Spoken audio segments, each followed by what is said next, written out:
Welcome back, guys. My name is Austin from awfulmedia.com, and this is part 9 of the inventory system tutorial series in Unity3D. In this part, we're going to add a way to use consumable items from our inventory.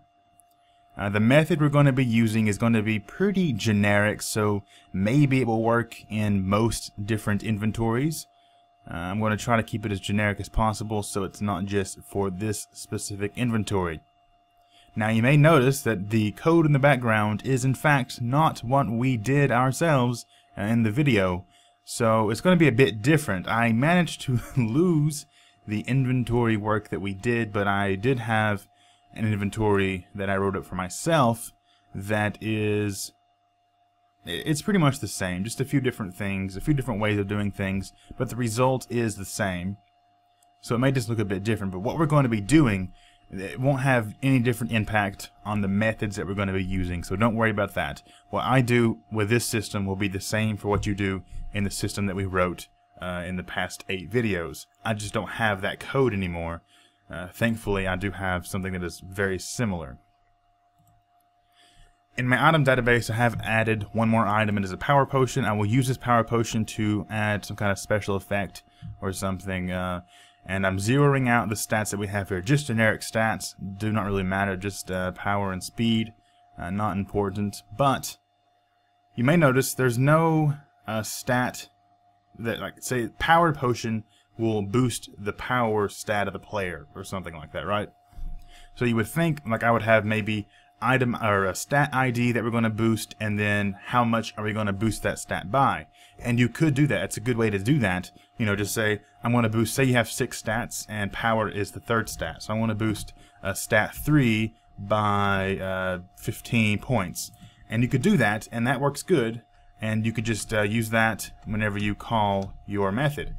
But we're going to be doing it a bit differently because I don't know why. I mean, you can do the same thing and follow along and still know how to do what I just showed you there. But what we're going to be doing is I'm going to set it up to where no matter what the consumable is, you can make it do anything you want. And you're going to do it based on the ID, but not based on the item's attributes. So what I mean by that is, first, we have to know if we are actually right-clicking on a consumable item. And if we are, then we'll call the method, pass it the item ID, and then pass it the slot ID the item was clicked on. That way we can empty that out if it is an item that you want to remove from the inventory. So looking at this, I'm going to be doing it under where we're checking to see if the tooltip is blank. I'm 90% sure that is the same on your inventory as well. So we'll just do this under this. I do have here, if not dragging items, show the tooltip. That's one thing that is different. But this is just show tooltip if we are hovering over a slot. So everything is the same, except I have just a couple different things.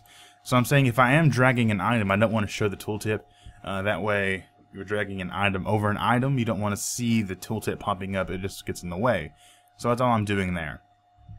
So under this, which is the same on yours, I'm going to check to see if we are right-clicking on an item. So I'm going to say if. Quickly, it is extremely hot in the office today, and because of that I had to turn up my GPU fans, and they are quite loud. So I'm going to try to cut out as much of that as possible, but it's so loud that I probably can't get rid of much of it without ruining the audio quality. You may just have to deal with it, and I'm going to go ahead and apologize for that. So I'm going to check to see if the current event, which I don't know, see, I called mine current event, where yours is E, if you followed along. So mine's just going to be current event instead of E. One difference there. So I'm going to do current event, current. Oh, and current rect is your slot rect. So that's another difference. I'm finding all kinds of differences, but I'm pretty sure there's not many. So your slot rect is my current rect. So current event dot is mouse. I first want to make sure that the event that is going on currently is a mouse event.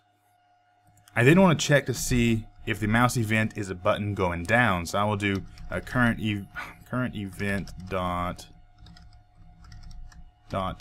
type is equal to, we've done this before, event type dot mouse down. So we want to make sure we're clicking the mouse down. And what button are we clicking down? So I will do a current event dot button is equal to, we're going to be right clicking, which is ID of 1. 0 is left clicking.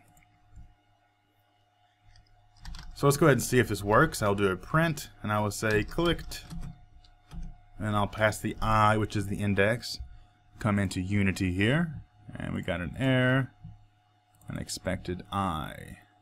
Oh, we concatenate it with a plus sign there. Can't just tack it onto the end and expect it to do something with it. Now I'll click play, hit I, and now I will right click on this amulet and it will say clicked 0, clicked 1. Why is it saying 0 then 1? I'm not in the right place, am I? Where am I at here? Oh no, we have to be over a current rect. So make sure you don't listen to me there and you actually put it within the current rect mouse position check that we have. And I'll put it under dragging item. That makes more sense. So under the tooltip where I'm showing it, just make sure, it doesn't matter where, just make sure it's within the current rect.contains or slot rect.contains. Make sure it's within that so you know that you're hovering over an item. That is very important, and not just generating or going through all of the items. So now I'll right click on that, clicked 1, click 0. Good. But now we only want to be able to use it if it is of type consumable. So first we'll do that, and that's fine, because maybe you want to be able to right click a sword and then make that your equipped sword or something. I don't know, we're not going to go that far. So I'll keep this right click there by itself so you can do something else within this other than consumable items. I will then see, and there's one thing here that I've done here, is item is equal to slots I. So you know, every time that we were to call the item that we're currently on top of, I would say slots I is that item. All I've done here is stored slots I within a variable called item. So anytime I want to get the item that we're currently on, I just call item. So I've stored that value, so I don't have to keep going through the array itself and grabbing the index and all that. I just call what we stored at the beginning of the loop. So same thing as saying slots I or inventory I, but I'm just saying item now. So hopefully there's no confusion there. So I'm going to say if item.itemType, which is the type of item it is equal to item.itemType.consumable. So if that is equal to consumable, then I will say I'll print use consumable. But we do not have a consumable in our inventory at the moment, so we'll have to add one. I'll go to add item, and that is of ID 2, as it is here, ID 2. And I'll hit Control S on that, come into Unity, and click play.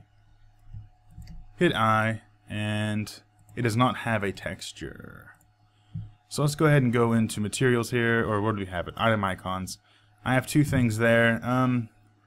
We'll just use the same name. So just keep it in mind that I'm only using the same name because I do not have another icon at the moment to use. I did not prepare for this video at all.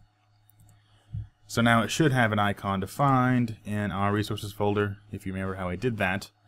Now I'll click play, hit I, and there it is. So white shirt is actually a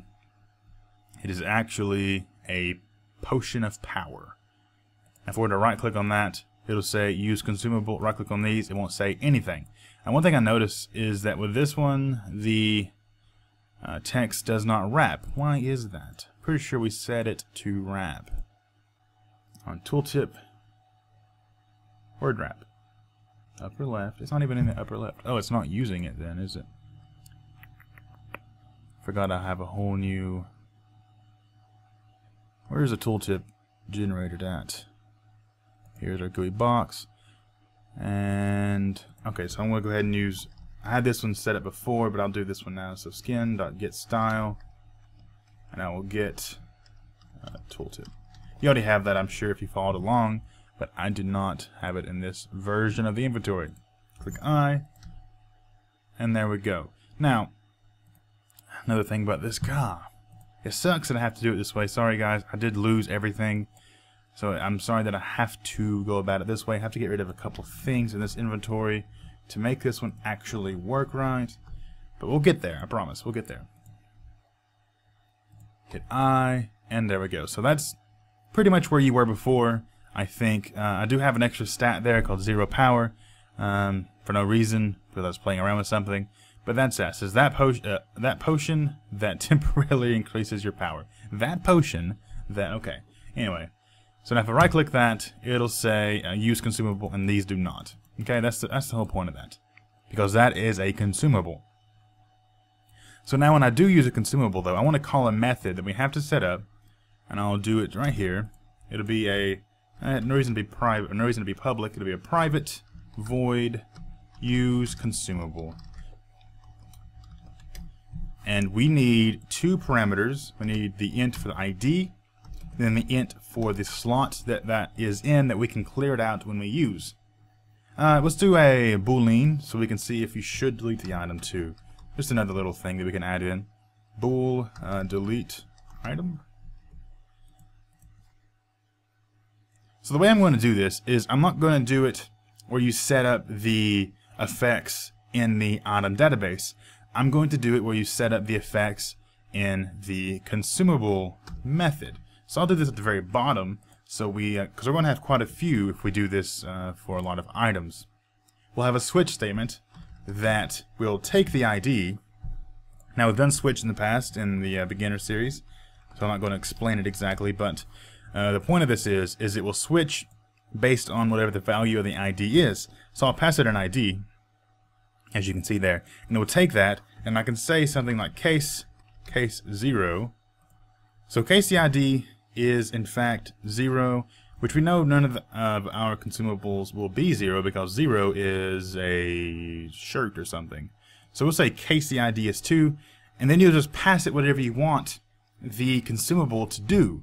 So if this is a power potion, I'm going to do something like go through my player stats class and say dot, we have a method in there called increase stat.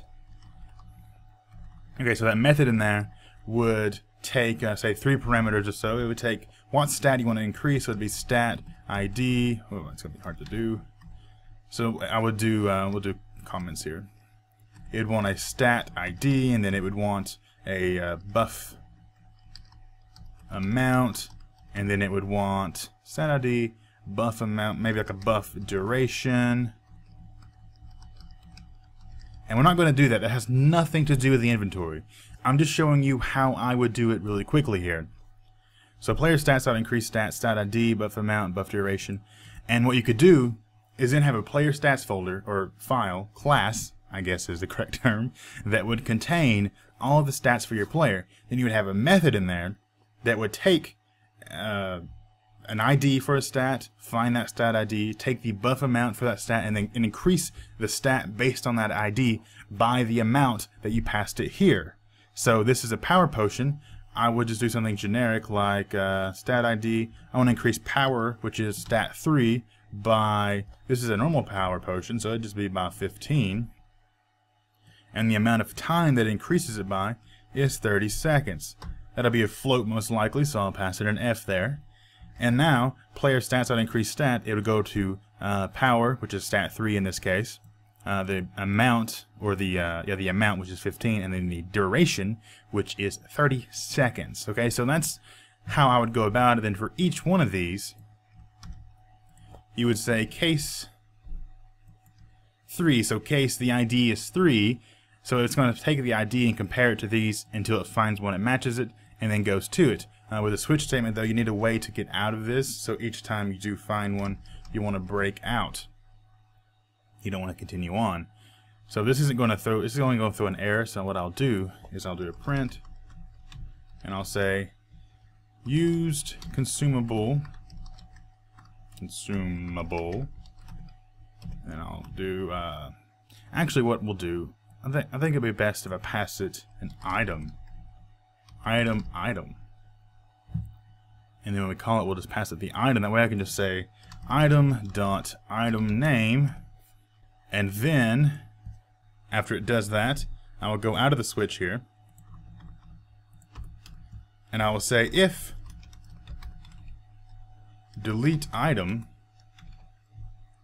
then I would go slot, which is the index for that slot, is equal to a new item. So we're going to empty out that slot. Or we would do inventory, because that would translate to the slot is equal to new item. And that's pretty much all there is to that. So if delete item, do that. If not, then you can use the item and it will keep it in your inventory. Maybe you have a cooldown effect or something like that. Again, has nothing to do with an inventory, so that's not part of this series. I just wanted to show you how I would handle calling a specific one. So now I want to use this whenever we actually do use one here. I'll say use consumable, and it looks for an item, a slot, and a delete item. Boolean. So the item I want to pass it is in fact item, because we stored these slots. I could just do slots I to make it go along with yours. Slots I. Then the slot would be I, because that is the index of the slot, as we know. And then delete item, true. Delete the item when I use it. So now, after we get rid of all the errors that I have created, make sure I save that. All the errors I've created, name ID does not exist. So I would do item.id, or .item ID.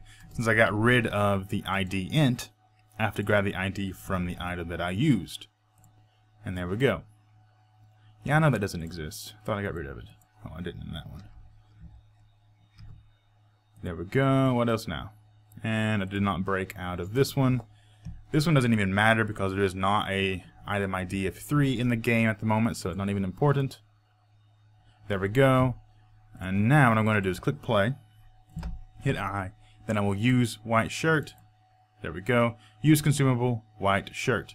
So you can tell that it went through the if statement, or through the switch statement, found the item it should use, and used it. It knows the name of the item that it used, which means it knows any stats you want to pass it. So say you want it to be based on the item attributes, then you can say increase strength by whatever the item's buff amount is. Or you can do it on a item by item basis like this. That way each item can have a very unique effect.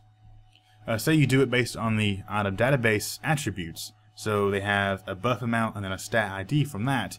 Well, if you do that, then you're kind of limited to only increasing a stat, or say one stat, or increasing only stats. Say you want a potion that does something that's not increasing stats. Something that, I don't know, makes your player fly. You drink this potion, then you can fly. Well, it's not going to be as easy to do that if you're just basing it off of the item attributes. So you need a special way to handle special items. And this is the way I would do it. A switch statement based on the ID, and for each one, do something different. So you have a flying potion, which is ID of 5, say case 5, so case the item I used is item ID 5, make player fly equal to true. And then there you go, right? So you can do anything for any item. And I think that is a good way to go about doing it. Again, the other way is fine if you never have a need to do anything other than that. But I do like this. And since this is a single line if statement there, we can just keep it just like that. And I think that's going to do it for this video. I know it's a bit sloppy because I do not have I don't have access to the old inventory anymore. So if I do anything else, it'll have to be from this. If you guys have the inventory up to date with part 8 or 9 and you want to send it to me, that way I can use it for the future whenever we do videos, that would be great. So if you guys do have a copy that is just like, if you followed along word for word with the videos, you can paste it on a website somewhere and send me the link, and I can go grab it from there. Just the inventory. I have everything else. I just need the inventory. That'd be great. So if you can do that, please let me know. That'll do it for this part, though. Hope this helped you some. I know it was all over the place, but I think we got the main parts of it done. So my name is Austin. Follow me on Twitter at AwfulMedia. Follow me on Google+, AwfulMedia there as well. Check out the website, awfulmedia.com. I will be doing a few more things there here in a few days, I think. That'll do it for now. My name is Austin, and I will see you next time.